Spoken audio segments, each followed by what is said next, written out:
வணக்கம், வந்தனம், நமஸ்தே, நமஸ்கார். எல்லாருக்கும் இனிய காலை வணக்கம் மக்களே. நான் உங்கள் சஞ்சு. இந்த வீடியோவில் நம்ம என்ன பார்க்க போகிறோம் அப்படின்னா, நம்மளுடைய டிசம்பர் 3ஆம் தேதி ஆரம்பிக்கக்கூடிய மெரிட் டெஸ்ட் பேட்ச், அதாவது குரூப் 2க்கான ப்ரிலிமினரி டெஸ்ட் பேட்சினுடைய டெஸ்ட் பேட்ச் ஓரியன்டேஷன் தான். இதில் நம்ம என்னெல்லாம் கவர் பண்ண போகிறோம் அப்படின்னா, நம்ம முதல்ல வந்து ஜிஎஸ் வந்து ஒவ்வொரு யூனிட் வைஸாக எப்படி படிக்கணும், எப்படி கொஸ்டின் கேட்பாங்க, என்னென்ன புக்ஸ்லாம் படிக்கணும் அப்படிங்கிறத டீட்டெயிலாக பார்ப்போம். யூனிட் 1லேருந்து யூனிட் 6 வரைக்கும் ப்ளஸ் மேக்ஸும் சேர்த்து. அதுக்கு அடுத்தது பொது தமிழ், அதுக்கடுத்து ஜென்ரல் இங்கிலீஷ். இந்த மாதிரி மூணுத்தையுமே இந்த வீடியோ டீட்டெயிலாக டிஸ்கஸ் பண்ண போகிறோம். அது மட்டும் இல்லாமல் நம்ம டெஸ்ட் எப்படி நடக்கும், டெஸ்ட்டுடைய ஸ்பெஷல் ஃபீச்சர்ஸ் என்ன, ரேங்க் லிஸ்ட்லாம் எப்படி ப்ரொவைட் பண்ணுவோம், டெஸ்ட் உங்களுக்கு எப்படி உங்ககிட்ட ரீச் ஆகும், இது எல்லாமே நம்ம டீட்டெயிலாக டிஸ்கஸ் பண்ண போகிறோம் மக்களே. ஓவராலாக பார்த்தீங்க அப்படின்னா எத்தனை டெஸ்ட் அப்படின்னா 55 டெஸ்ட் நம்ம ப்ரொவைட் பண்ணுறோம். இது ஜிஎஸ் ப்ளஸ் ஜென்ரல் இங்கிலீஷ் நீங்கள் எடுத்துக்கலாம், இல்லை ஜிஎஸ் ப்ளஸ் பொது தமிழ் எடுத்துக்கலாம். ஜிஎஸ் கேள்விகள், ஜென்ரல் ஸ்டடீஸ் கேள்விகள் பொறுத்த வரைக்கும் நமக்கு பைலிங்குலாக தான் இருக்கும், தமிழ்லையும் இருக்கும், இங்கிலீஷ்லையும் இருக்கும். ஸோ இதில் பார்த்தீங்க அப்படின்னா நமக்கு 55 டெஸ்ட்டில் கிட்டத்தட்ட 24 டெஸ்ட் பார்த்தீங்க அப்படின்னா நமக்கு பொது தமிழுக்கு மட்டுமே. ஸோ நமக்கு பொது தமிழாக இருக்கட்டும், இல்லை நமக்கு வந்து இங்கிலீஷாக இருந்தாலும் சரி, நமக்கு எக்ஸ்க்ளூசிவாக வந்து 24 டெஸ்ட் அப்படிங்கிறது முழுக்க லாங்குவேஜ் பேப்பருக்கானது. ஏன்னா லாங்குவேஜ் நம்ம எல்லாருக்கும் தெரியும், லாங்குவேஜ் தான் வந்து நமக்கு குரூப் 2 பொறுத்த வரைக்கும் 100 கேள்விகள் லாங்குவேஜ்லேருந்து வரும், 75 கேள்விகள் ஜிஎஸ், 25 கேள்விகள் மேக்ஸ்லேருந்து வரும். ஸோ அதனால் இதனுடைய வெயிட்டேஜ் வந்து நம்ம 24 டெஸ்ட் கொடுத்துருக்கோம். அது போக மிச்சம் இருக்குது GS plus full test, revision test எல்லாமே கணக்கில் வரும். இந்த டெஸ்ட் வந்து என்னென்னலாம் இன்க்ளூட் பண்ணும் அப்படின்னு பார்த்தீங்க அப்படின்னா, ஜஸ்ட் இப்போ நம்ம வந்து ஸ்கூல் புக் முதல் விஷயம் நம்ம ஸ்கூல் புக் எல்லாத்தையும் கவர் பண்ணிடுவோம். இப்போ நமக்கு ஸ்கூல் புக்லேருந்து கிட்டத்தட்ட ஒரு 40%லேருந்து 50% வரை கேள்விகள் வந்து ஸ்கூல் புக்கில் இருந்து தான் டெஸ்ட்டில் கேட்குறாங்க. மிச்சம் இருக்கக்கூடிய 50% கேள்விகள் வந்து வெளியே அவுட் சோர்ஸ் புக்குன்னு சொல்லப்படும். இப்போ ஜிஎஸ்ஸாக இருந்தால் ஒவ்வொரு சப்ஜெக்ட்டுக்கும் சில சப்ஜெக்ட் நம்ம அவுட் சோர்ஸ் படிக்கணும், என்னென்ன புக் அந்த மாதிரி புக்கில் இருந்து நம்ம என்ன புக்கு நம்ம டிஸ்கஸ் பண்ணுவோம். ஸோ அதே மாதிரி தமிழாக இருக்கட்டும், இல்லை இங்கிலீஷாக இருக்கட்டும், இந்த மாதிரி எல்லாமே out source book plus school book சேர்த்து தான். ஓகேவா? ஸோ நமக்கு பெரும்பாலான கேள்விகள் கிட்டத்தட்ட நம்ம டிசைன் பண்ணிட்டு எப்படி அப்படின்னா 40% வந்து நமக்கு வந்து ஸ்கூல் புக் பேஸ்டாக இருக்கும், 60% பார்த்தீங்க அப்படின்னா நமக்கு அவுட் சோர்ஸ் பேஸ்டாக இருக்கும். இப்படி தான் நம்மளுடைய டெஸ்ட் அப்படிங்கிறது இருக்கும். இது போக எக்ஸ்ட்ராவாக வந்து current affairs test, policy notes test, budget test இது எல்லாமே இருக்கும். முதல்ல நம்ம ஸ்கெடியூல் பார்த்துலாம். ஸ்கெடியூல் பார்த்தா உங்களுக்கு இன்னும் டீட்டெயிலாக புரியும். ஸோ இதில் பார்த்தீங்க அப்படின்னா நமக்கு வந்து டிசம்பர் 3 ஃபஸ்ட்டு டெஸ்ட் ஆரம்பிக்கும் போது, ஸோ இப்போ நம்ம கொடுத்துருக்கோம் என்ன அப்படின்னா, ஜென்ரல் ஸ்டடீஸில் வந்து 6th social science plus 7th social science கூட ஆப்டிடியூடில் சிம்பிளிஃபிகேஷன் அப்படிங்கிற டாப்பிக்கு, கரண்ட் அஃபேர்ஸில் September 1st and 2nd week. So test பார்த்தீங்க அப்படின்னா 150 கொஸ்டின் இருக்கும், 100 கொஸ்டின் ஜிஎஸ்லேருந்து இருக்கும், 25 ஆப்டிடியூடில், 25 கரண்ட் அஃபேர்ஸ்லேருந்து கேட்டிருக்கோம். ஓகேவா? ஸோ இப்போ நமக்கு உங்கள் எல்லாருக்கும் இப்போ நிறைய பேர் ஜாயின் பண்ணியிருக்கவங்களுமே இந்த டவுட்ஸ் கேட்டிங்க. அதாவது 6th சோஷியல்னு கொடுத்துருந்தா நம்ம ஃபுல்லாகவே படிக்கணுமா, அதாவது 6th சோஷியல் சயின்ஸ் இருக்கக்கூடிய எல்லா லெசனையும் படிக்கணுமான்னு கேட்டால் எல்லா லெசனையும் படிக்க வேண்டாம். அதாவது இப்போ நமக்கு வந்து ஸ்கூல் புக்கில் வந்து நமக்கு சிலபஸில் இருக்கக்கூடிய லெசன் அப்படின்னு சொல்லிட்டு இருக்குது, அந்த சிலபஸில் இல்லாத லெசனும் நிறைய இருக்கும். நான் என்ன சொல்கிறேன் அப்படின்னா, சிலபஸில் இருக்கக்கூடிய அந்த லெசன்ஸை மட்டும் டாப் டு பாட்டம் நல்லா தரவாக படிச்சுக்கோங்க. சிலபஸில் இருக்கக்கூடிய லெசன், சிலபஸில் இல்லாத லெசன் இருக்குல்ல, சம்மந்தமே இல்லை. இப்போ ஜாகிரஃபியில் பார்த்தீங்கன்னா ஆப்பிரிக்கா டிஸ்கஸ் பண்ணியிருப்பாங்க, அண்டார்டிகா டிஸ்கஸ் பண்ணியிருப்பாங்க, ஆஸ்திரேலியா காண்டினென்ட் டிஸ்கஸ் பண்ணியிருப்பாங்க. அதே மாதிரி ஹிஸ்ட்ரியில் பார்த்தீங்க அப்படின்னா வேறு வேறு கண்ட்ரீஸில் இருக்கக்கூடிய இது, இல்லை வேர்ல்டு வார் 1, வேர்ல்டு ஹிஸ்ட்ரி, இந்த மாதிரிலாம் டிஸ்கஸ் பண்ணக்கூடிய இடத்துல அந்த லெசனை வந்து நீங்கள் ஃபுல்லாக ஒமிட் பண்ணிடாதீங்க. அந்த லெசனில் உள்ள இந்த பாக்ஸ் கண்டென்ட்லாம் இருக்குல்ல, box content, important point highlight பண்ணி கொடுத்துருக்கிறதெல்லாம் படிங்க. ஓகேவா? ஏன்னா நம்ம பர்டிகுலராக இந்த லெசன் மட்டும் படிங்க அப்படின்னு சொல்லி நம்ம தனியாக எடுத்து கொடுக்கல அப்படின்னா அதுக்கு முக்கியமான ரீசன் நமக்கு, ஏன்னா அந்த சிலபஸில் இல்லாத இதில் இருந்தும் டிஎன்பிஎஸ்லேருந்து கேள்விகள் வந்திருக்கு. ஸோ அப்போ அந்த பாக்ஸ் கண்டென்ட் இதெல்லாம் படிங்க. இது போக நமக்கு எக்ஸாமில் பார்க்கும்போது அந்த பாக்ஸில் இல்லாத சில இம்பார்ட்டன்ட் விஷயங்களும் நமக்கு டெஸ்ட்டில் இருக்கும். ஸோ அது வந்து நீங்கள் அந்த நம்ம எக்ஸ்ப்ளனேஷன் பிடிஎஃப் தனியாக கொடுப்போம், அதில் பார்த்து நீங்கள் படிச்சுக்கிட்டா போதும். அப்போ நல்லா புரிஞ்சுக்கோங்க, சிலபஸில் இதில் கொடுத்துருக்க 6th எல்லாமே, 6th இல்லை, என்ன சாப்டர் என்ன சப்ஜெக்ட் கொடுத்தாலும் ஃபுல்லாக படிக்க வேண்டாம். சிலபஸில் இருக்கக்கூடிய லெசன் ஃபுல்லாக படிங்க, சிலபஸில் இல்லாத லெசனை ஜஸ்ட் நீங்கள் வந்து இந்த பாக்ஸ் கண்டென்ட் ஹைலைட் பண்ணியிருக்க பாயிண்ட்ஸ் மட்டும் பாருங்கள், அதுவே போதும். எக்ஸ்ட்ரா கொஸ்டின் கேட்குற நம்ம வந்து டெஸ்ட்டில் கவர் பண்ணிடுவோம். ஸோ நமக்கு மேக்ஸ் பொறுத்த வரைக்கும் சிம்பிளிஃபிகேஷன் டாபிக் எடுத்தோம்னா நமக்கு ஸ்கூல் புக்கில் நமக்கு பார்த்தீங்க அப்படின்னா நமக்கு எல்லாமே இருக்கும். ஸோ ஸ்கூல் புக்கில் இருக்கக்கூடிய டாபிக்ஸ் ப்ளஸ் வந்து ப்ரீவியஸ் இயர் கொஸ்டின்ஸும் பார்த்துக்கோங்க. ஓகேவா? அதேமாதிரி நம்மளுடைய பிஒய்க்யூன்னு சொல்லும்போது நம்மளுடைய எல்லா டெஸ்ட்லையும் வந்து நம்ம கொஞ்சம் கொஞ்சம் பிஒய்க்யூ அங்கங்கே ஆட் பண்ணியிருப்போம். ஏன் அப்படின்னா பிஒய்க்யூலேருந்து கிட்டத்தட்ட ஒவ்வொரு டெஸ்ட்டுக்கும் ஒரு 5 to 10 கொஸ்டின்ஸ் வந்து நமக்கு அப்படியே ரிஃப்ளெக்ட் ஆகும். ஸோ அதனால் பிஒய்க்யூ நம்ம இதில் கவர் பண்ணிவிடுவோம். ஸோ பிஒய்க்யூ நீங்கள் தனியாக போய் படிக்கணும் அப்படிங்கிற அவசியம் இல்லை, அதுவும் இதில் கவர் ஆகிடும். ஸோ இப்போ அதுக்கடுத்து பார்த்தீங்க அப்படின்னா ஒவ்வொரு டெஸ்ட்டுக்கும் இதே மாதிரி ஜிஎஸ் பொறுத்த வரைக்கும் இப்போ ஜென்ரல் ஸ்டடீஸ்னால் வந்து 8 சோஷியல் சயின்ஸ் அப்படின்னா நமக்கு சோஷியல் சயின்ஸில் நான் சொன்ன மாதிரி இந்த மாதிரி படிக்கணும். ஸோ இந்த மாதிரி முதல்ல ஸ்கூல் புக், அதாவது ஒரு டெஸ்ட் நமக்கு ஜிஎஸ், அடுத்த டெஸ்ட் வந்து தமிழ் லாங்குவேஜ். அதே நீங்கள் இங்கிலீஷ் எடுத்திங்கன்னா இங்கிலீஷ் டெஸ்ட்டாக இருக்கும். இப்போ நான் முதல்ல ஜிஎஸ்குள்ளே தான் முடிச்சிடுறேன். இப்போ ஜிஎஸ்ல பார்த்தீங்கன்னா 8th 9th 10th 11th history part 11th history பெருசாக இருக்கனால பார்ட் 1 பார்ட் 2 அப்படின்னு பிரிச்சிருப்போம். அதுக்கு அடுத்தது பார்த்தீங்க அப்படின்னா நமக்கு 12th, நெக்ஸ்ட் வந்து ஜியாகிரஃபி, அதுக்கு அடுத்தது வந்து உங்களுக்கு பொலிட்டிக்கல் சயின்ஸ்லாம் உங்களுக்கு ஒவ்வொன்றா எல்லாமே ஒவ்வொன்றா நம்ம ஃபுல்லாக கவர் பண்ணிவிடுவோம். ஸோ அதுக்கு அடுத்தது பார்த்தீங்க அப்படின்னா உங்களுக்கு ஜென்ரல் ஸ்டடீஸில் வந்து அதுக்கு அடுத்தது சயின்ஸு. இல்லை சயின்ஸ் பொறுத்த வரைக்கும் நமக்கு வந்து என்ன அப்படின்னா சயின்ஸ் வந்து நமக்கு வந்து வெயிட்டேஜ் ரொம்ப கம்மி, மொத்தமே 5 மார்க் தான். ஸோ அதனால வந்து நம்ம கம்மியான டெஸ்ட் தான் கொடுத்துருப்போம். ஏன்னா கம்மியான வெயிட்டேஜ் உள்ளதுக்கு நம்ம கம்மியான டெஸ்ட் தான் கொடுத்துருப்போம், ரொம்ப அதிகமாக படிக்கணுங்கிற அவசியம் கிடையாது. ஸோ அடுத்து ஒன்ஸ் நமக்கு சயின்ஸ் டெஸ்ட் முடிஞ்ச உடனே அதற்கு அடுத்தது பார்த்தீங்க அப்படின்னா நமக்கு சிலபஸ் பேஸ்ட் டெஸ்ட் வந்துடும். ஸோ சிலபஸ் பேஸ்ட் டெஸ்ட்டில் வந்து ஃபுல்லாக, அதாவது நம்ம ஸ்கூல் புக் டெஸ்ட்லேயுமே அவுட் சோர்ஸ்லேருந்து கொஞ்சம் கொஞ்சம் எடுத்து வைப்போம். அதே மாதிரி சிலபஸ் பேஸ்ட் டெஸ்ட்லையும் பார்த்தீங்க அப்படின்னா நமக்கு அவுட் சோர்ஸ் கேள்விகள் தான் ஃபுல்லாகவே இருக்கும். ஸோ இப்போ ஜென்ரல் சயின்ஸில் வந்து ஒரு டெஸ்ட் கொடுத்துருப்போம். அதுக்கு அடுத்தது பார்த்தீங்க அப்படின்னா ஜென்ரல் சயின்ஸில் 2 டெஸ்ட் இருக்கும். அதுக்கு அடுத்து வந்து ஒவ்வொரு, அதாவது வெயிட்டேஜ் ஏற்றாப்புல உங்களுக்கு எல்லா டெஸ்ட்டுமே இருக்கும். ஸோ இந்த மாதிரி அடுத்து சிலபஸ் வைஸ் டெஸ்ட்டு ஃபுல்லாக வைப்போம். ஆக மொத்தம் இந்த மாதிரி 55 டெஸ்ட் அப்படிங்கிறது இருக்கும். ஸோ இதில் பார்த்தீங்க அப்படின்னா இடையில வந்து ஒவ்வொரு டெஸ்ட் லாஸ்ட்டில் policy notes, budget test, full test இதெல்லாம் வந்துடும். ஒவ்வொரு டெஸ்ட்டுக்கும் இடையில நமக்கு வந்து லாங்குவேஜ் பேப்பர் எல்லாமே வந்துடும். லாங்குவேஜ் வந்து முதல்ல நம்ம வந்து சப்ஜெக்ட் வைஸ், அதாவது நமக்கு நியூ புக்கு, அதுக்கடுத்து ஓல்டு புக்கு, சிறப்பு தமிழ், அதுக்கடுத்து சிலபஸ் வைஸ் இந்த மாதிரி எல்லாமே லாங்குவேஜ்லேயும் கவர் பண்ணிடுவோம். அதே மாதிரி இங்கிலீஷ்லேயும் பார்த்தீங்க அப்படின்னா ஸோ இங்கிலீஷ் ஸ்கெடியூல் பார்த்தாலும் உங்களுக்கு தெரியும். இங்கிலீஷ் ஸ்கெடியூலே பார்த்தீங்க அப்படின்னா முதல்ல 6th ஸ்டாண்டர்ட். ஸோ இங்கிலீஷ் பொறுத்த வரைக்கும் நம்ம தமிழ் மாதிரி எல்லாத்தையும் படிக்கணும்னு அவசியம் இல்லை. ஸோ இங்கிலீஷில் வந்து நம்ம என்ன படிக்கணும், எந்தெந்த லெசனில் என்னென்ன போயம் படிக்கணும் அப்படிங்கிறத நம்ம உங்களுக்கு வேர் டு ஸ்டடியில் கொடுத்துருவோம். ஓகேவா? 6th 7th 8th 9th 10th அதுக்கப்புறம் உங்களுக்கு வந்து நமக்கு சிலபஸ் வைஸ் போய்டும். யூனிட் 1 யூனிட் 4 இந்த மாதிரி எல்லாம் மிக்ஸ்அப் ஆகி நம்ம எல்லாமே போவோம். ஸோ இங்கிலீஷ் வந்து ஒவ்வொரு டெஸ்ட்டும் 100 மார்க்குக்கு தான் நமக்கு கேட்போம். ஓகேவா? ஸோ இந்த மாதிரி தான் இங்கிலீஷ். இது ஓவரால் நம்மளுடைய ஸ்கெடியூலுடைய இது. ஸோ நெக்ஸ்ட் பார்த்தீங்க அப்படின்னா இதில் பொறுத்த வரைக்கும் கொஸ்டின்ஸ் வந்து நம்ம உங்கள் எல்லாருக்கும் எப்படி சென்ட் பண்ணுவோம் அப்படின்னு பார்த்தீங்க அப்படின்னா இப்போ இந்த டிசம்பர் 3ஆம் தேதி ஒரு டெஸ்ட் அப்படின்னா உங்களுக்கு வந்து 3ஆம் தேதிக்கு அன்றைக்கி 6 மணிக்கு முன்னாடி உங்களுக்கு உங்களை டெலகிராம் குரூப்பில் உங்களுக்கு நம்ம ஆட் பண்ணிவிடுவோம். ஸோ டெலகிராம் குரூப்பில் ஆட் பண்ணிட்டோம் அப்படின்னா ஒரு அதில் உங்களுக்கு எல்லா லிங்க் எல்லாமே ஷேர் ஆகும். அதே மாதிரி இந்த லிங்க் வந்து 6 மணிக்கு மேலே நீங்கள் டெஸ்ட் அட்டன் பண்ணிக்கலாம். டெஸ்ட்டு வந்து 6 மணி அப்படிங்கிறது ஈவினிங் 6 மணி. ஓகேவா? இப்போது டிசம்பர் 3ஆம் தேதி 6 மணிக்கு மேலே நீங்கள் டெஸ்ட் அட்டன் பண்ணிக்கலாம்னு சொல்லும்போது டெஸ்ட் டைமிங் ஏதாவது இருக்கா, இல்லை இன்னைக்கு இப்போ டிசம்பர் 3ஆம் தேதி டெஸ்ட்டை 3ஆம் தேதி தான் அட்டன் பண்ணுமான்னு கேட்டால் அப்படி கிடையாது. இந்த 3ஆம் தேதி டெஸ்ட்டு நீங்கள் 4ஆம் தேதி 5ஆம் தேதி எப்போனாலும் நீங்கள் அட்டன் பண்ணிக்கலாம் உங்களுடைய கம்ஃபர்டபுள் டைமில். ஆனால் டிசம்பர் 3ஆம் தேதி இந்த 6 மணிலேருந்து 8:30 மணி வரைக்கும் எழுதுறவங்களுக்கு மட்டும்தான் வந்து அந்த ரேங்க் லிஸ்ட் நம்ம ப்ரொவைட் பண்ணுவோம். டாப் 5 ரேங்க் லிஸ்ட் நம்மளுடைய டெலகிராம் குரூப்பில் எல்லா பேட்சுக்கும் நம்ம ரெகுலராக போடுறதை நீங்கள் செக் பண்ணி பார்க்கலாம். ஸோ அந்த குறிப்பிட்ட டைமில் எழுதுறவங்க மட்டும் ரேங்க் லிஸ்ட் கன்சிடர் பண்ணுவோம். மற்றபடி எல்லாமே வந்து நீங்கள் அட்டன் பண்ணி உங்களுடைய ஸ்கோர் என்னன்னு பார்த்து நீங்கள் உங்கள் ரேங்கை கம்பேர் பண்ணி பார்த்துக்கலாம். ஸோ இந்த மாதிரி தான் இருக்கும். ஸோ பேட்சில் நீங்கள் ஜாயின் இது தனியாக வந்து மெட்டீரியல்ஸ் அப்படிங்கிற ப்ரொவைட் பண்ண மாட்டோம். நம்ம வந்து என்ன படிக்கணும், எப்படி படிக்கணும், மெட்டீரியல்ஸ் கொடுத்து படிச்சுங்கிறது கண்டிப்பாக வேலைக்காகாது.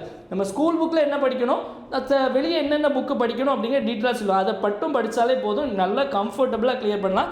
ஸோ நீங்கள் ஜாயின் பண்ணுறீங்க இல்லை அது செகண்டரி, பட் வந்து மெட்டீரியல்ஸ் பின்னாடி போகாதீங்க. முதல் சோர்ஸ் வந்து நமக்கு ஸ்கூல் புக், அடுத்தது 2வது வந்து வெளியே அவுட் சோர்ஸ் புக்ஸு. ஸோ அது என்னென்னங்கிறது நம்ம கிளியராக சொல்லிடுவோம். ஸோ ஜாயின் பண்ணலை அப்படின்னா ஸோ குரூப் 2 டெஸ்ட் பேட்ச் மட்டும் ஜாயின் பண்ணுறதுக்கு வந்து 3999 இந்த 7604905977 அப்படிங்கிற இந்த நம்பருக்கு நீங்கள் ஜிபே அல்லது ஃபோன்பே பண்ணிவிட்டு இதே நம்பருக்கு ஸ்க்ரீன்ஷாட் எடுத்து ஜாயின் பண்ணிக்கலாம்.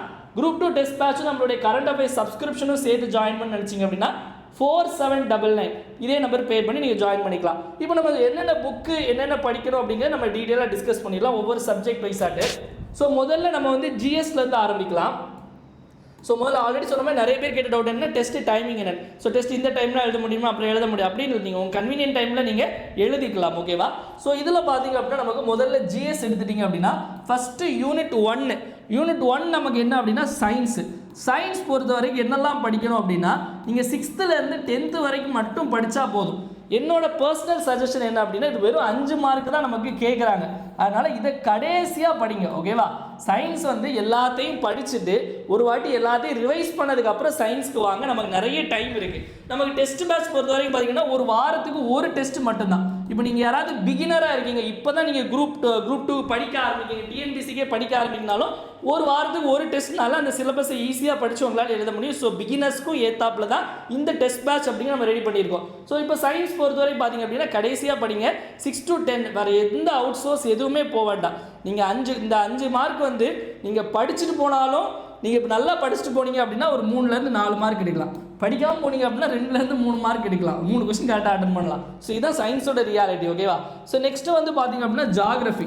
ஸோ ஜாகிரஃபி பொறுத்த வரைக்கும் நமக்கு புவியியல் பொறுத்த வரைக்கும் இது நமக்கு வந்து 6th-லேருந்து 12th வரை கண்டிப்பாக படிச்சாகணும். நல்லா புரிஞ்சுக்கோங்க. குரூப் 4ங்கிறது வேறு.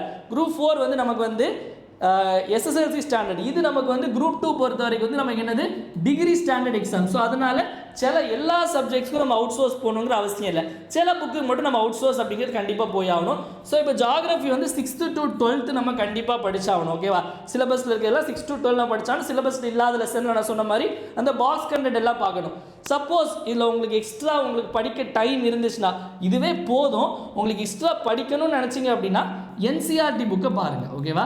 ஸோ என்சிஆர்டி எல்லாமே பார்க்க வேண்டாம்.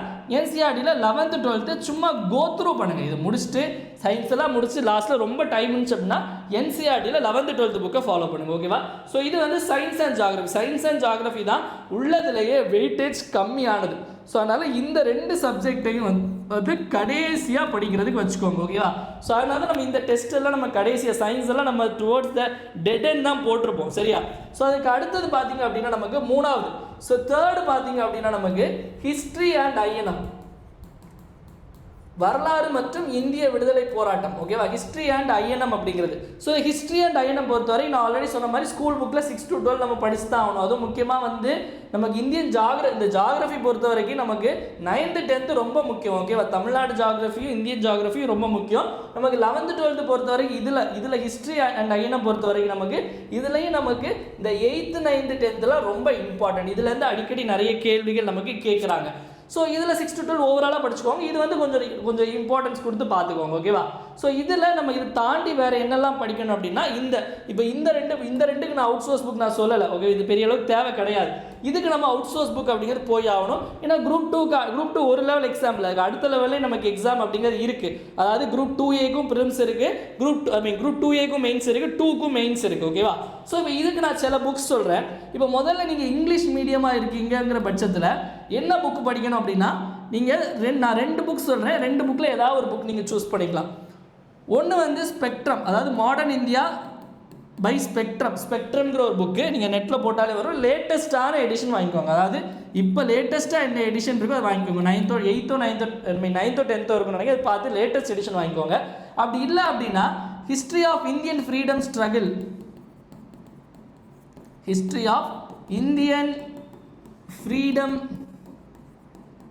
ஸ்ட்ரகிள். ஸோ அந்த புக்கு கூட இருக்கும். நான் எடுத்துகிட்டு வரேன், காமிக்கிறேன், மாற்றி வாங்கிடாதீங்க.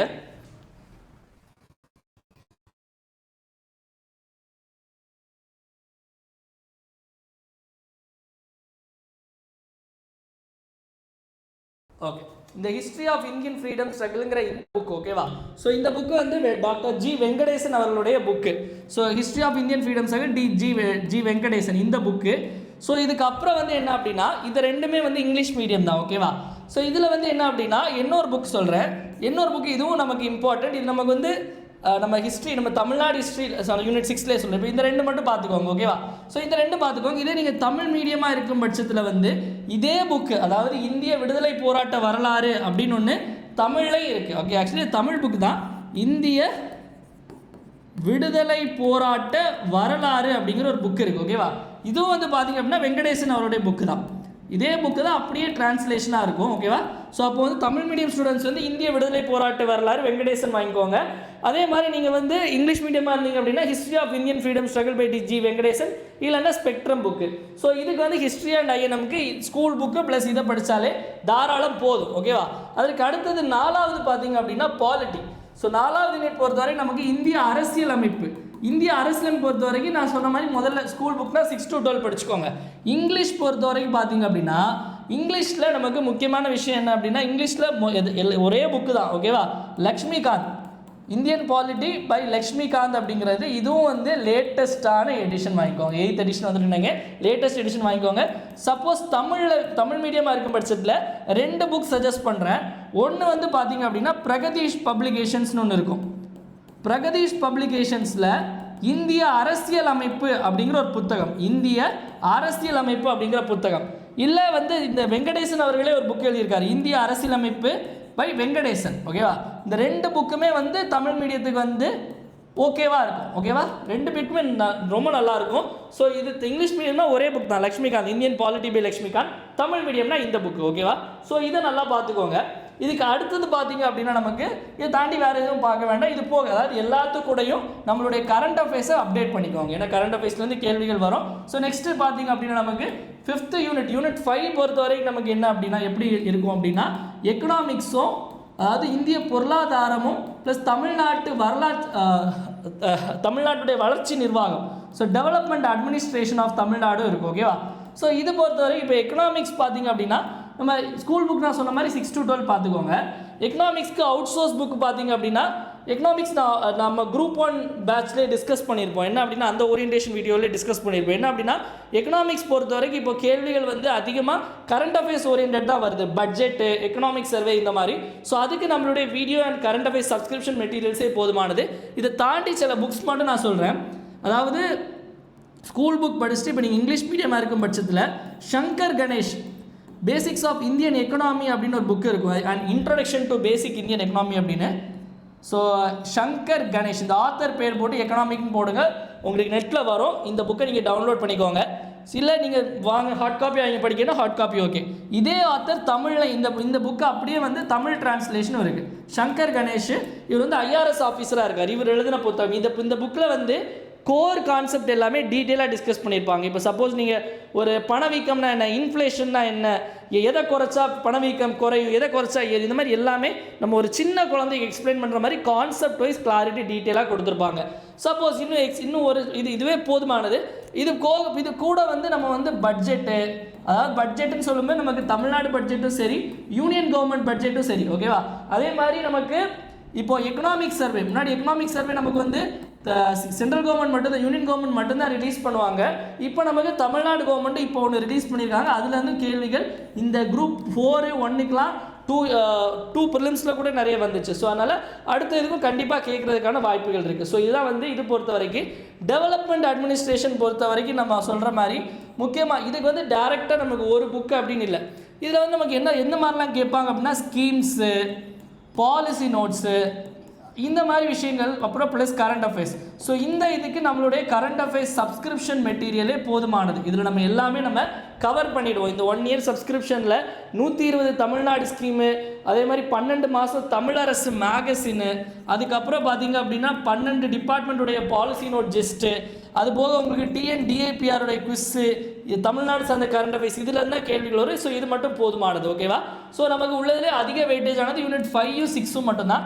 ஸோ யூனிட் 5க்கு இந்த மாதிரி, ஓகேவா? Tamil medium and English medium எல்லாமே பைலிங்குவல் தான். அதற்கு அடுத்தது யூனிட் 6 பொறுத்தவரைக்கும் பார்த்தீங்க அப்படின்னா யூனிட் 6 வந்து நமக்கு வந்து தமிழ்நாடு ஹிஸ்ட்ரி, தமிழ்நாடு கல்ச்சர் அப்படிங்கிறது, தமிழ்நாடுடைய வரலாறு, தமிழ்நாடு பண்பாடு, இதை பற்றிய கேள்விகள். ஸோ இதுவும் நமக்கு 6 to 12 நீங்கள் ஆல்ரெடி இந்த சோஷியல் சயின்ஸ் டெஸ்ட்டில் இதெல்லாம் கவர் ஆகிடும். இது போக நம்ம வந்து என்ன அப்படின்னா ஒரு புக்கு இருக்குது, அதாவது இந்த புக்கு, அதாவது இது வந்து தமிழ் மீடியத்தில் மட்டும்தான் இருக்கும். கண்டிப்பாக தமிழ் எல்லாருக்கும் உங்களுக்கு புரிஞ்சிக்க முடியும்னு நினைக்கிறேன். இங்கிலீஷ் மீடியமாக இருந்தால் கூட 2 புக்கு இருக்குது. இப்போ புதுசாக லான்ச் பண்ணியிருக்காங்க. அதாவது தமிழ்நாடு வரலாறும் பண்பாடுன்னு 2 புக்கு, ஓகேவா? VV பப்ளிகேஷன்ஸ்னு ஒன்று 2 புக்கு இருக்கும். இது கூட ஒரு திருக்குறள் புக் கூட ஃப்ரீயாக கொடுத்துட்டு இருந்தாங்க. இப்போ கொடுக்காங்கன்னு தெரியல. இந்த புக்கு படித்து பார்த்து உண்மையிலே ரொம்ப நல்லா இருந்துச்சு. அதாவது போன எடிஷன் வச்சுருந்தீங்கனாலும் ஒன்றும் பிரச்சனை இல்லை. அதுக்கும் இதுக்கும் ரொம்ப தான் ஒன்றும் டிஃப்ரென்ஸ் இல்லை. கூட கொஞ்சம் மட்டும்தான் சேஞ்சஸ் இருக்குது, மற்றபடி பெருசாக ஒன்றும் இல்லை. இது தற்காலம் நவீன காலம்னு 2 புக்கு, அதாவது நமக்கு தமிழ்நாடு வரலாறும் பண்பாடும் அப்படிங்கிற புக்கு, ஓகேவா? தமிழ்நாடு வரலாறும் பண்பாடும் கா. வெங்கடேசன், ஓகேவா? இந்த ஒரு புக்கை பாருங்கள்.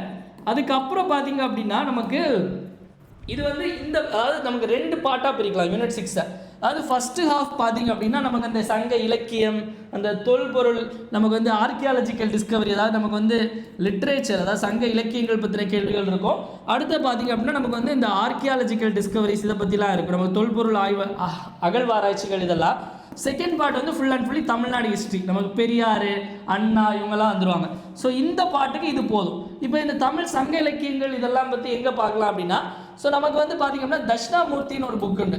ஸோ ஆக்சுவலி நீங்கள் தமிழ் பொது தமிழாக இருந்தீங்கன்னா அது நிறைய கவர் ஆயிரும். இல்லை தட்சிணாமூர்த்தி அப்படிங்கிற புக்கு, இல்லைன்னா கே பிள்ளை, அதாவது நீங்கள் தமிழ்நாடு கல்ச்சர் தட்சிணாமூர்த்தின்னு போட்டாலே வரும். அது இங்கிலீஷில், அது தமிழில் இருக்கும். சப்போஸ் இங்கிலீஷ் மீடியமாக இருந்தீங்கன்னா கே பிள்ளையில் ஒரு இங்கிலீஷ் எடிஷன் ரிலீஸ் பண்ணியிருந்தாங்க, அது கிடச்சுன்னா அதை பார்த்துக்கோங்க. இல்லை தமிழ்லேயே கற்றுக்கிறதே பெஸ்ட்டு தான். ஓகேவா? இது போக அப்புறம் இந்த ஆர்கியாலஜி, அதாவது இந்த அகழ்வாராய்ச்சியில் எங்கே படிக்கணும் அப்படின்னா அது நம்மளுடைய கரண்ட் அஃபேர்ஸில் எல்லாம் கவர் பண்ணிவிடும். ஓகேவா? ஸோ இது நமக்கு யூனிட் 6 பொறுத்த வரைக்கும் இந்த மாதிரி தான். அதற்கு அடுத்து பார்த்தீங்க அப்படின்னா நமக்கு மேக்ஸ். ஸோ மேக்ஸ் பொறுத்த வரைக்கும் நம்ம அந்த டாப்பிக்கை ஸ்கூல் புக்கில் பார்த்துக்கோங்க. அந்த டாபிக் கன்சர்ன் டாபிக், வேறு எதுவும் எக்ஸ்ட்ரா பார்க்க வேண்டாம்.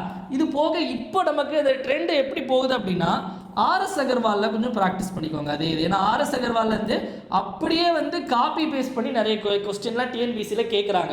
ஸோ அதனால் இந்த ஸ்கூல் புக்கு ப்ளஸ் இந்த ஆர்எஸ் அகர்வால் ஆப்டிடியூட் தனியாக இருக்கும், இல்லை வெர்பல் ரீசனிங், நான் வெர்பல் ரீசனிங் இருக்குது. ஏன்னா இப்போ நமக்கு ரீசனிங் இன்க்ளூட் ஆகிருக்குல்ல. ஸோ ரீசனிங் நமக்கு இப்போ புதுசாக ஆட் பண்ணியிருக்காங்க சிலபஸில். ஸோ அதனால் அந்த ஆர்எஸ் அகர்வாலில் உள்ள அந்தந்த கன்சர்ன் டாபிக்ஸ் மட்டும் பார்த்தாலே போதுமானது. இது கூட நம்ம டிஎன்பிசியோடைய ப்ரீவியஸ் இயர் கொஸ்டின். ஸோ இதை வந்து நல்லா ப்ராக்டிஸ் பண்ணிக்கோங்க. ஓகேவா? ஸோ இது நமக்கு ஜிஎஸ் பொறுத்த வரைக்கும். இப்போது தமிழ் அண்ட் இங்கிலீஷ் போயிடலாம். இப்போ இங்கிலீஷ் பொறுத்த வரைக்கும் என்ன, முதல்ல ஜென்ரல் இங்கிலீஷ் பார்த்துலாம்.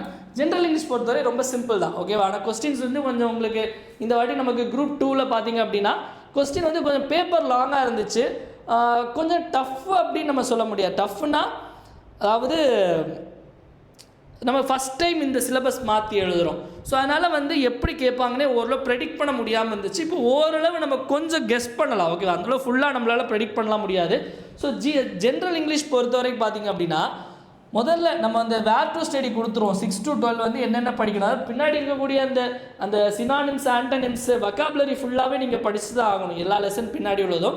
அது போக நம்ம அந்த ப்ரோஸு போயம்லாம் இதில் என்ன கொடுத்துருக்காங்களோ அதை மட்டும் நமக்கு சிலபஸ் பார்த்தே எடுத்துக்கலாம். நம்ம வந்து அதை 6th 7th 8th நம்ம தனியாக பிரித்து கொடுத்துருப்போம் டெஸ்ட் பாஸ் ஸ்டூடெண்ட்ஸ்க்கு. அதை நீ ஜாயின் பண்ணவங்க உங்களுக்கு சென்ட் பண்ணுவாங்க. ஸோ அதை மட்டும் பார்த்தா போதும். இது போக என்ன அப்படின்னா இதில் ரொம்ப முக்கியமான விஷயம் வந்து கிராமர். ஸோ கிராமருடைய பேசிக் அண்டர்ஸ்டாண்டிங் வேணும் அப்படின்னா ஸ்கூல் புக் போக ஜென்ரலாக ஒரு புக்கு, இப்போ அது அரிஹண்ட் புக்காக இருக்கலாம், இல்லை ஆக்ஸ்ஃபோர்ட் புக்காக இருக்கலாம், சம்திங் ஏதாவது ஒன்று ஜென்ரலாக பேசிக். நீங்கள் Arihant English book for competitive exam போட்டால் வரும், இல்லை ஆக்ஸ்ஃபோர்ட் புக்கு. ஸோ இதில் பேசிக்கான ஜென்ரலான கிராமரில் ஸ்ட்ராங்காக இருங்க. கிராமரு, வொக்காபுலரி, இந்த ப்ரோஸ் போயம் பார்த்தாலே ஓரளவு இதாகிடலாம். ப்ளஸ் சில விஷயங்கள் இந்த வாட்டி எக்ஸ்க்ளூசிவாக கொடுத்துருப்பாங்க, இந்த டெக்னிக்கல் டேர்ம்ஸு, அதுக்கப்புறம் இந்த லெட்டர் இது பண்ணுறது மாதிரிலாம் கொடுத்துருப்பாங்க. அதெல்லாம் நமக்கு வந்து டுவர்ட்ஸ் த எண்ட் நம்ம டெஸ்ட் பேட்ச் போகும்போது அது நம்ம எங்கே அப்படிங்கிறது உங்களுக்கு நம்ம இன்ஸ்ட்ரக்ட் பண்ணுவோம். அது ஒரே இடத்துல அப்படி எங்கேயுமே ஃபுல்லாக இல்லை. ஓகேவா? ஸோ அதுதான் ரியாலிட்டி. ஸோ ஜென்ரல் இங்கிலீஷ் பொறுத்த வரைக்கும் சிம்பிள் தான். பட் ஆனால் கிராமர் பொறுத்தவரை ஸ்ட்ராங்காக இருங்க. ஒவ்வொரு கிராமருக்கும் எக்ஸப்ஷனல் கேசஸ் உண்டு. அதாவது ஜென்ரலாக வந்து இப்படி வந்துச்சுன்னா இந்த இது போடணும்னு இருக்கும், ஏதாவது ஒரு கேஸ் மட்டும் மாறும். அப்போ அந்த கேஸ்க்கு என்ன அப்படிங்கிறத பார்த்துக்கணும். ஓகேவா? ஸோ அந்த எக்ஸப்ஷனல் கேசஸ்லாம் தான் கொஸ்டின் நிறைய கேட்குறாங்க. நெக்ஸ்ட்டு பார்த்தீங்க அப்படின்னா தமிழ். ஸோ தமிழ் பொறுத்த வரைக்கும் நமக்கு வந்து பொது தமிழ் பொறுத்த வரைக்கும் நிறைய தான் படிக்கணும். நம்மளும் நிறைய இடத்துல இருந்தால் நம்ம கொஸ்டின் எடுப்போம். ஏன்னா நம்மளுடைய பொது தமிழ் கொஸ்டின் செட்டர்ஸ் பார்த்தீங்க அப்படின்னா ஆஸ்பிரன்ஸ் கிடையாது. நம்மளுடைய பொது தமிழ் வந்து அதாவது தமிழ் லிட்ரேச்சர் முடித்து இப்போ டிஎன்பிஎஸ்சி ப்ரிப்பரேஷனும் இருப்பாங்கல்ல. ஸோ அவங்க டிஎன்பி ப்ரிப்பரேஷனில் மெயின்ஸ் எழுதுனவங்க தான் நமக்கு இந்த பொது தமிழ் எடுக்கிறாங்க. ஏன்னா ஸோ லாஸ்ட் டைமே நம்ம அப்படி பண்ணனால தான் ஓரளவு கொஞ்சமாக நமக்கு பேலன்ஸ் ஆச்சு. நமக்கு ஓரளவு ஏன்னா கொஞ்சம் டஃப்பாக கேட்டிருந்தாங்க, ஓரளவு கொஞ்சம் ஸ்டூடெண்ட்ஸ்லாம் ஒரு சில பேர்லாம் 82+ போட்டாங்க அப்படின்னா ஸோ அதுக்கு அது ஒரு காரணம். ஸோ என்ன அப்படின்னா அதனால் இதில் நம்ம கொஞ்சம் வேரியடான சோர்ஸஸ்லேருந்து நம்ம நிறைய சோர்ஸஸ், ஏன்னா அவங்களோட சோர்ஸஸ்லாம் அவங்க காலேஜ் யூஜி டிகிரி படிக்கிறது கொஞ்சம் வேறு லெவல் சோர்ஸஸ்லேருந்து தான் எடுப்பாங்க. நம்ம அது எல்லாத்தையும் நம்மளால் படிக்க முடியாது. நம்ம என்ன படிக்கணும் அப்படின்னா முதல்ல வந்து நமக்கு ஜென்ரலாக உங்கள் எல்லாருக்கும் தெரிஞ்சது தான். பட் புதுசாக வந்தீங்க அப்படின்னா சொல்கிறேன், நமக்கு நியூ தமிழ் புக்கு, புது தமிழ் புக்கு, அதுக்கப்புறம் வந்து ஓல்டு தமிழ் புக்கு, பழைய தமிழ் புக்கு, அதே மாதிரி வந்து சிறப்பு தமிழ் புக்கு, இதெல்லாம் நம்ம ஸ்கூல் புக்கில் இதெல்லாமே கவர் பண்ணுற மாதிரி இருக்கும். ஸ்கூல் புக் மட்டும் படித்தா பாஸ் பண்ண முடியாது. ஓகேவா? இதை தாண்டி நமக்கு ஒவ்வொரு விஷயம், முக்கியமாக வந்து இந்த கலை சொற்கள்லாம் இருக்குது. கலை சொற்கள்லாம் வந்து ஒவ்வொரு விஷயமும் நமக்கு ரொம்ப லாஸ்ட் டைம்லாம் ஒரு 12-13 கொஸ்டின் கேட்டிருந்தாங்க. எல்லாமே கொஞ்சம் டஃப்பாக தான் இருந்துச்சு. இந்த கலைச்சொற்களுக்கு இந்த மாதிரி இது கலைச்சொற்களுக்குன்னு எடுத்துட்டிங்க அப்படி சிம்பிள் ஒரு டாபிக் கலைச்சொற்கள்னு எடுத்திங்க அப்படின்னா ஒரு இடத்துல எங்கேயுமே கிடையாது. இப்போ நமக்கு வந்து தேவிரா புக்கு இருக்கும், அதே மாதிரி வந்து இளங்குமரனார் புக்கு இருக்கலாம், அதே மாதிரி உங்களுக்கு நல்ல தமிழ் எழுத தெரியுமா, இந்த மாதிரி பல புக்கு. அப்புறம் நம்ம டிஎன்டிஐபிஆரில் கலைச்சொற்கள் அப்படின்னு சொல்லி டெய்லி ஒரு 10 போடுவோம், கலைச்சொல் வேட்டை அப்படின்னு. இந்த மாதிரி ஒவ்வொரு டாப்பிக்கும் ஒவ்வொரு விஷயங்கள் இருக்கும். ஓகேவா? ஸோ நம்ம வந்து என்ன அப்படின்னா சிலபஸ் வைஸ் போகும்போது சிலபஸ் வைஸும் சரி, உங்களுக்கு ஸ்கூல் புக் வைஸ் நீங்கள் வந்து 6th தமிழ் டெஸ்ட் இப்போ எழுதுறீங்கன்னு வச்சுக்கோங்களேன். 6th தமிழ் டெஸ்ட் எழுதும்போது உங்களுக்கு வந்து ஷாக்காக இருக்கும், என்ன இது இதெல்லாம் ஸ்கூல் புக்கில் இல்லைன்னு. அப்படி இல்லை அப்படின்னா நல்லதுன்னு நினச்சிக்கோங்க. ஏன் அப்படின்னா நீங்கள் உங்களுக்கு எக்ஸ்ப்ளனேஷனில் மற்ற விஷயங்கள், ஏன்னா லாஸ்ட்டில் போய் நம்ம புது விஷயங்கள்லாம் நம்ம திணிக்க மாட்டோம். கொஞ்சம் கொஞ்சமாகவே வந்து உங்களுக்கு வந்து இந்த அவுட் சோர்ஸை கொஞ்சம் கொஞ்சமாகவே ஏற்றிட்டு வரும். 6th தமிழ் புக்கு தான் போர்ஷன் இருக்கும், ஆனால் கொஞ்சம் கேள்விகள் நம்ம அவுட் சோர்ஸ்லேருந்து எடுத்து போட்டுருவோம். உங்களுக்கு அதை டீட்டெயில் எக்ஸ்ப்ளனேஷனாட்டு உங்களுக்கு வந்து பிடிஎஃப்பில் கொடுத்துருவோம். அதனால் உங்களுக்கு பிரச்சனை இல்லை. இன்னொரு விஷயம், இது நமக்கு ஓவராலாக நான் எல்லாம் சொல்லியிருப்பேன். இன்னொரு விஷயம், முக்கியமான ஒரு விஷயம் என்ன அப்படின்னா, இப்போ டெஸ்ட்டு 150 மார்க் இருக்குது அப்படின்னா, ஏன்னா இது ஆல்ரெடி இப்போ நம்மளுடைய டெஸ்ட் பேட்ச் ஸ்டூடெண்ட்ஸ் சில பேர் ஃபீல் பண்ணுற ஒரு விஷயம் என்ன அப்படின்னா, sir 150 mark test, sir 150 question test என்னால் 80-90 மேலே போட முடியலை, எனக்கு வந்து ஒரு மாதிரி இருக்குது. நல்லா புரிஞ்சுக்கோங்க. இப்போ நம்மளுடைய டெஸ்ட் பேட்ச் நீங்கள் ரேங்க் லிஸ்ட்லாம் நீங்கள் நம்ம டெலிகிராம் குரூப் லிங்க் இருக்கும் கீழே. ஸோ அதில் பார்த்தீங்கன்னா ரேங்க் லிஸ்ட் இப்போ 150 கொஸ்டின் டெஸ்ட் அப்படின்னா ஃபஸ்ட் மார்க்கே வந்து 110, 108 இப்படி தான் இருக்கும். டஃப்பாக தான் இருக்கும் கொஞ்சம். ஓகேவா? ஏன் நம்ம அப்படி நம்ம செட் பண்ணுறோம் அப்படின்னா, ஒரு விஷயம் நம்ம நீங்கள் இங்கேயே நீங்கள் டஃப்பாக ப்ராக்டிஸ் பண்ணிங்கன்னா அங்கே போய் உங்களுக்கு பெருசாக தெரியாது. இன்னொரு விஷயம், நீங்கள் 150க்கு நீங்கள் 145 எடுத்துட்டீங்க அப்படின்னா இந்த டெஸ்ட் பேட்ச் தேவையே கிடையாது. ஏன் அப்படின்னா நீங்கள் அதாவது டெஸ்ட் பேட்ச்ங்கிறது 2 நோக்கத்துக்கு. ஒன்று வந்து என்ன அப்படின்னா வந்து நம்ம வந்து தெரியாத விஷயம், நம்ம முதல்ல விஷயம் நம்ம படித்ததை அனலைஸ் பண்ணுறதுக்கு, நான் ஒன்று படிச்சிருக்கேன் அது நான் கரெக்டாக போடுறேனா அப்படிங்கிறத பார்க்கறதுக்கு. அதுக்கு அடுத்தது என்ன அப்படின்னா நான் எங்கே மிஸ்டேக் பண்ணுறேன்னு கற்றுக்க. இதை தாண்டி ஒரு விஷயம் என்ன அப்படின்னா நான் வந்து புதுசாக நிறைய கற்றுக்கணும். ஸோ இதில் நிறைய டெஸ்ட் பேட்ச்சில் வந்து நீங்கள் புதுசாக நிறைய கற்றுக்கலாம். நிறைய கற்றுக்கிறதுக்கான ஸ்கோப் இந்த டெஸ்ட் பேட்ச்சில் இருக்கும். ஸோ அதனால் இந்த மார்க் பற்றி கவலைப்படாதீங்க தயவு செஞ்சு. அதாவது 90 மார்க் எடுத்திருக்கேன் கவலைப்படாதீங்க. 60 கொஸ்டின் நான் புதுசாக லேர்ன் பண்ணியிருக்கேன் அப்படிங்கிற சந்தோஷத்தை பண்ணுங்க. ஓகேவா? ஸோ மறுபடியும் சொல்லி தனியாக மெட்டீரியல்ஸ் அப்படின்னு கிடையாது. நல்லா புரிஞ்சுக்கோங்க. நான் சொன்ன standard books plus school book இதை தாண்டி நீங்கள் எதையுமே படிக்கணும்னு அவசியம் இல்லை. சப்போஸ் ஏதாவது தேவை, நம்ம கரண்ட் சப்ஸ்கிரிப்ஷன் மெட்டீரியல் தாண்டி ஏதாவது தேவை அப்படின்னா உங்களுக்கு நம்ம டெலிகிராம் குரூப்பில் அப்டேட் பண்ணுவோம். ஸோ இதுதான் நமக்கு ஓவராலாக இது. ஸோ பேட்ச்சில் யாராவது ஜாயின் பண்ணலை அப்படின்னா ஜாயின் பண்ணணும்னு நினைக்கிறவங்க, நான் ஆல்ரெடி இந்த நம்பர் உங்களுக்கு கொடுத்துருப்பேன். இந்த நம்பருக்கு வந்து நீங்கள் பேமெண்ட் பண்ணி ஜாயின் பண்ணிக்கலாம். டிசம்பர் 3ஆம் தேதி நமக்கு டெஸ்ட்டு ஸ்டார்ட் ஆகுது. 3ஆம் தேதி ஈவினிங் 6 மணி வரைக்கும் நீங்கள் பே பண்ணிக்கலாம் மக்களே. வேறு ஏதாச்சும் டவுட்ஸ் இருந்து அப்படின்னா நீங்கள் கீழே கமெண்ட் பண்ணலாம். வேறு ஏதாச்சும் இல்லைன்னா உங்களுக்கு நீங்கள் இந்த நம்பருக்கே நீங்கள் உங்களுக்கு வேறு ஏதாச்சும் உங்களுக்கு கன்ஸ்ட்ரைன்ஸ் இஷ்யூஸ் அப்படின்னா நீங்கள் வந்து இந்த நம்பருக்கு நீங்கள் வாட்ஸ்அப்பில் மெசேஜ் பண்ணால் உங்களுக்கு டவுட்ஸை கிளியர் பண்ணி வைப்பாங்க. ஓகேவா? ஸோ ஏதாவது டவுட்ஸ்னால் நீங்கள் ஃபோன் பண்ணி கூட இந்த நம்பருக்கு கேட்டுக்கலாம். வேறு டவுட்னா கூட நீங்கள் கீழே கமெண்ட் செக்ஷனில் கமெண்ட் பண்ணலாம் மக்களே. ஸோ பிகினர்ஸ் யாராக இருந்தால் கூட தாராளமாக ஜாயின் பண்ணிக்கலாம். நீங்கள் அவ்வளோதான். ஏதாச்சும் டவுட்ஸ் இருந்தால் கமெண்ட்டில் போடுங்க மக்களே. மீண்டும் நம்ம இன்னொரு வீடியோ சந்திப்போம். நன்றி, வணக்கம். இந்த நாள் இனிய நாளாக அமையட்டும். வாழ்க தமிழ், வளர்க தமிழ்நாடு.